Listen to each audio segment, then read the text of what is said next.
Okay, today we're going to be learning about the Articles of Confederation.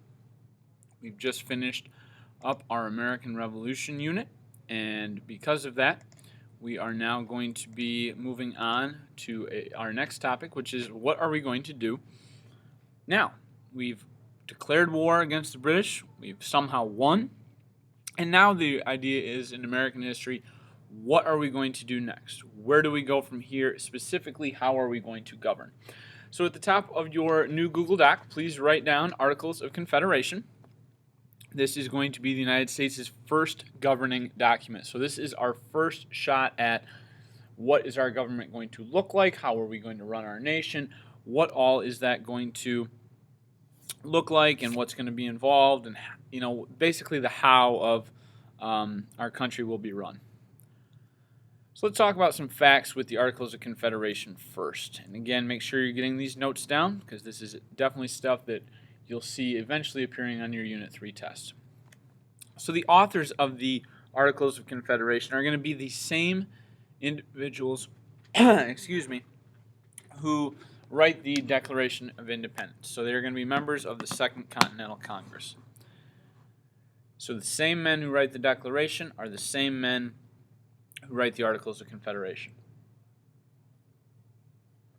These Articles of Confederation are going to be adopted, meaning they are going to be used by Continental Congress on November 15th, our dear day. We know it's a national holiday here in Montcalm County, but on November 15th of 1777. What I always like pointing out to students, understand we declared independence on July 4th, 1776. However, we don't have a governing document, a way to run our country until November 15th, 1777. So for over a year, for 20 months, if someone were to ask us, so how do you run your country anyway? I imagine the founders of our country would look around at each other and go, I don't know. I mean, really, think about that. We had zero governing document. We declare independence. We say that we're a free country. And for almost a year and a half, we have no way of running it. No system in place, no document, nothing to look at and go, yep, this is what we do.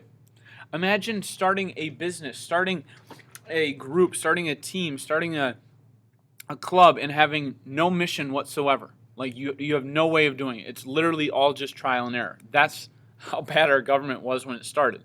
Some of you might argue that we still don't have a very good plan, but we at least have a plan in place now. So this serves as the de facto governing document during the Revolutionary War. What that means is it may not have been approved yet, it may not have been official, but we were going to use these Articles of Confederation basically to show other countries and even to show ourselves, here's how we're going to run the nation.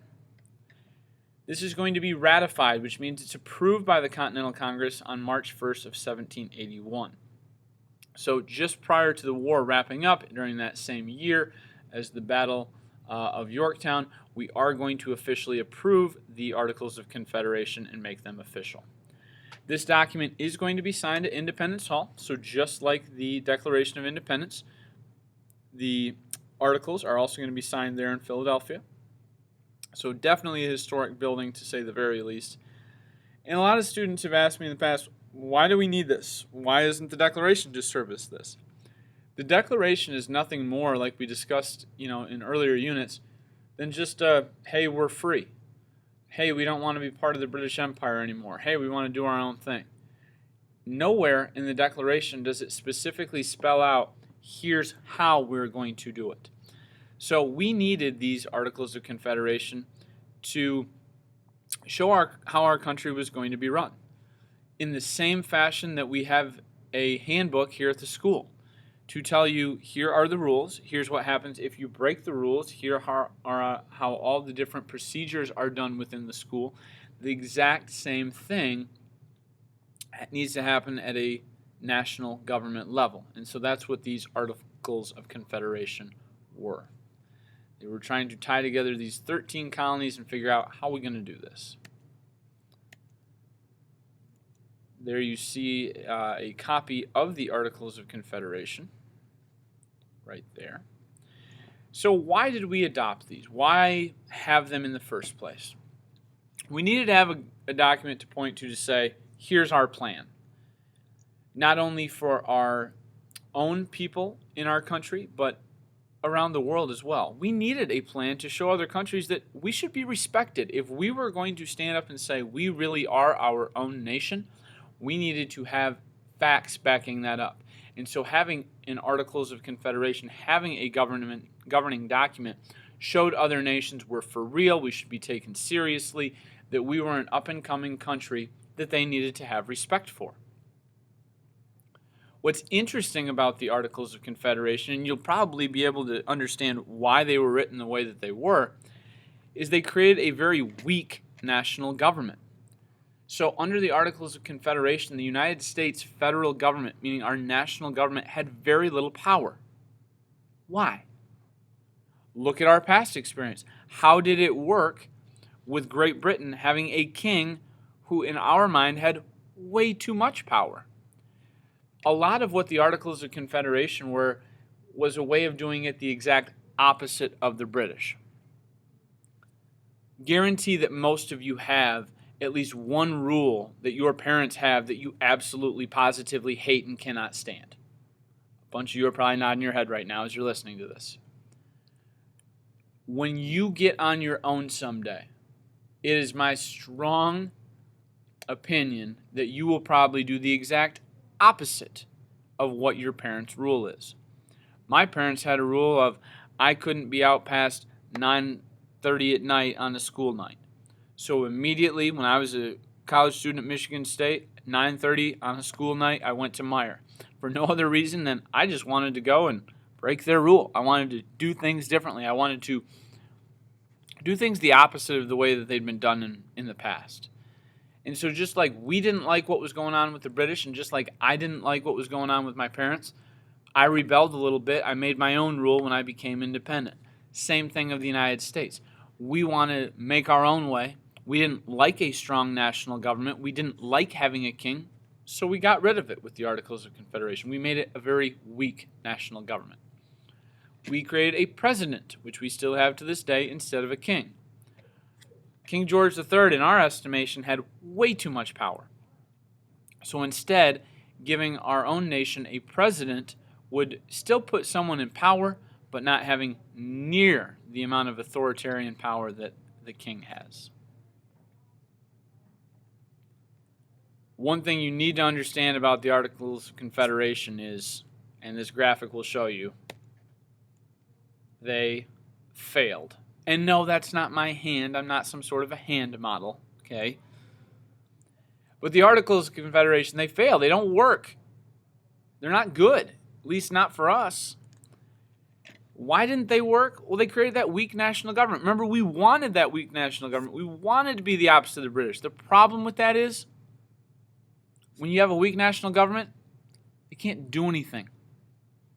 Imagine having a weak teacher who literally couldn't get a class to respect them or couldn't get a class to do anything. It wouldn't work. It would be chaos. In the same way, a United States or any country functioning without a national government that could do anything is going to be powerless. Different states would have different policies, and they'd go to the national government and say, who's right? Are we right or are they right? And the national government says, well, we don't have any power. You guys have more power than we do. I don't know, you tell us. Who's right? And so it led to a lot of conflicts between the state. If you're fighting with your brother or your sister and you both think that you're right, you probably go to your parents to seek a little bit of consult on, well, who's right and who's wrong. In our legal system, two people are battling for the same thing. They both think that they're right. They go to a judge, and the judge basically makes the decision for them. Our judge in this case, the national government, didn't have hardly any power. So no one listened to him anyway. This won't shock you, but we had no national taxes under the Articles of Confederation. Well, duh, Mr. Bazem, we hated the British because they charged us too much taxes. You're right, they did. And because they charged us so much in taxes, we decided no federal, no national taxes whatsoever. Zero. Now that sounds awesome to me right now because myself and all your parents pay federal, meaning national, income tax. And it's a lot of money. The Articles of Confederation might sound great because guess what? No federal taxes. National government's not going to take a dime from you. So how did the federal government get money then? How did we have money to run our country? They had to request donations. Imagine if instead of me getting paid by the government, I had to ask your parents, hey, will you pay me to teach your kid? Yeah, the national government's not giving me any money. I literally work on handouts. That'd be a problem. I'd probably look for a job somewhere else. No national taxes. It sounds great, but how are you going to build roads? How are you going to have court systems? How are you going to have police? How are you going to pay for public systems like busing?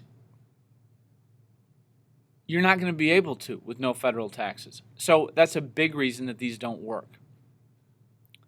The United States, really under the Articles, was acting more like 13 separate colonies instead of just our actual name as a country, a quote-unquote United States. We were operating individually. We were doing what was best for our state. To heck with everybody else. That doesn't matter. We got to look out for number one. It's not about us as a country. It's about us as a colony or us as a state doing what's best for us. Each colony had their own type of currency. Imagine you go from state to state and you have to change the type of money that you have. We'll get to why in a minute, but it's so ridiculous to think that Massachusetts had their own money and Virginia had their own money and North Carolina had their own money, and it wasn't all the same. Today in the United States, you go anywhere in the U.S., you use the American dollar. That $1 bill of George Washington, that $5 bill of Abraham Lincoln. If you're lucky, that $100 bill of Benjamin Franklin. But that currency is all the same wherever you go. Under the Articles of Confederation, totally different. More reasons the Articles of Confederation failed. States started to tax one another. States wanted a way to get money, and they didn't want to tax their own residents. They didn't want to tax their people from their state, so they started taxing people from other states. Oh, you're going to buy stuff from us? You get taxed on it. As you might imagine, that led to a lot of states fighting with one another, and they also decided to start saying, well, what land do you own and what land do we own? And so there were these big controversies about who owned what land in the United States. Problem with that? The national government had no power. And because they had no power, they couldn't do anything about it. Lastly, and I told you the issue with money in the last slide, American currency was worth very little. Because you see, it wasn't backed up by anything like gold or silver. American currency under the Articles of Confederation was similar to Hornet Heroes. Sure, it's worth something, but it's not worth anything in other places. For instance, you go to Meijer or Walmart, you want to buy yourself the newest gaming system. I don't know what they cost now, let's say $300. You go up, here are my 300 Hornet Hero tickets. The person at Meijer or Target or Walmart is going to look at you like you're insane. Because your Hornet Hero tickets are not backed up by gold or silver. Sure, they can buy you some pretty awesome Takis here at school, because we back them up as having monetary value here. But any place else on planet Earth, they're not worth anything. And neither under the Articles of Confederation was our own American money. Think how crazy that sounds in today's world. Can you imagine just looking at the money in your wallet and the money in your purse and going, this isn't worth anything? But it is. It is worth something nowadays because it's backed up by precious metals like gold and silver. You've seen those stores that say cash for gold. You can actually get cash for gold or for silver because those are precious metals. They are backed up by that stuff. But American currency wasn't worth anything. People didn't want it. It was like Hornet Heroes in terms of its value outside of the federal government. Your Hornet Heroes are worth something here at school. They're not worth anything at other stores. People wanted their own state money as opposed to American dollars. I know some of you are thinking, Mr. Bazem, if you're telling me that American money is not worth anything, then why don't you give me all the money in your wallet? Yeah, not happening. Because today it is backed up by gold and silver, but back under the Articles of Confederation, It wasn't. This is going to lead to an armed uprising. In other words, people getting mad and protesting. Yeah, I know. You're really surprised in the United States we'd get mad and we'd protest, aren't you? It's always been the American way, right? Let me tell you a little bit about Shays' Rebellion. The who, what, when, where, why. The who, this is going to be a group of farmers led by a man named Daniel Shays, with an S on the end. What this was an armed uprising against the United States government. These farmers are going to attack courthouses because they didn't want to let the government take away their farms. More on that in a second. This takes place just after the American Revolution is all wrapped up in 1786 into 1787, and it takes place in Massachusetts. Now here's the why. Here's why these farmers are having this armed uprising and attacking government buildings. These farmers were being put in what we call debtor's prison. These farmers, in order to make their farms work, they needed money. So they borrowed money from the federal government. When they went to pay the government back, they attempted to pay with Massachusetts dollars because to them, that was the only type of money that was worth anything. Remember from our last slide, federal dollars weren't worth anything because they weren't backed up by gold or silver. So when the people of Massachusetts, these farmers like Daniel Shays, when they went to go pay back their debts to the government wouldn't accept their Massachusetts money. But the Massachusetts farmers didn't want to exchange their Massachusetts money for American dollars that no one wanted. So they were basically trying to pay the government with money that the government wouldn't accept. And so the government told them, look, you either pay or you're going to jail. And these guys said, but we are trying to pay. We're just not going to pay you with your worthless dollars. Because if we transfer our money into that, we'll be completely broke. So this starts this animosity, this anger between these farmers led by Shays and the U.S. government.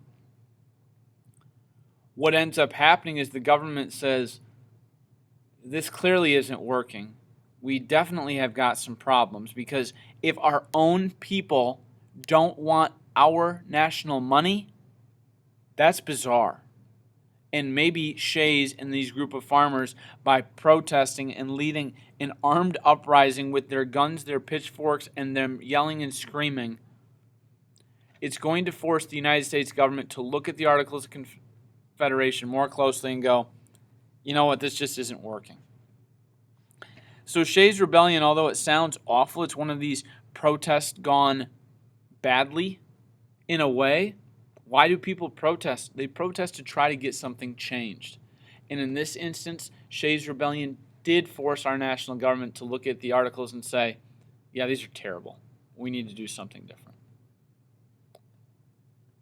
Your last slide for today. United States Constitution. Now, chances are you've heard of this because it's still in effect today. The Constitution is going to replace the Articles of Confederation on June 21st, 1788. This is the result of our Constitutional Convention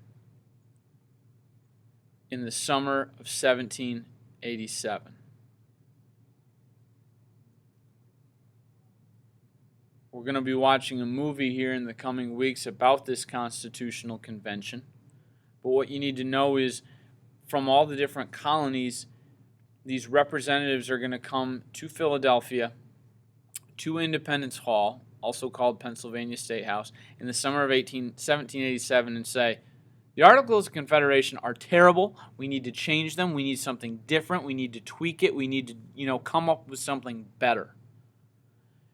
And the majority of the rest of this unit, we're going to be talking about what the Constitution is, what it says, what it does.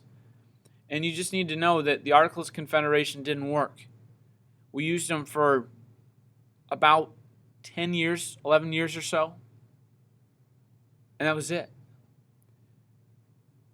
the remarkable thing is, even though the Articles were only in effect for roughly 10 years, the Constitution itself has been running our government for over 225 years.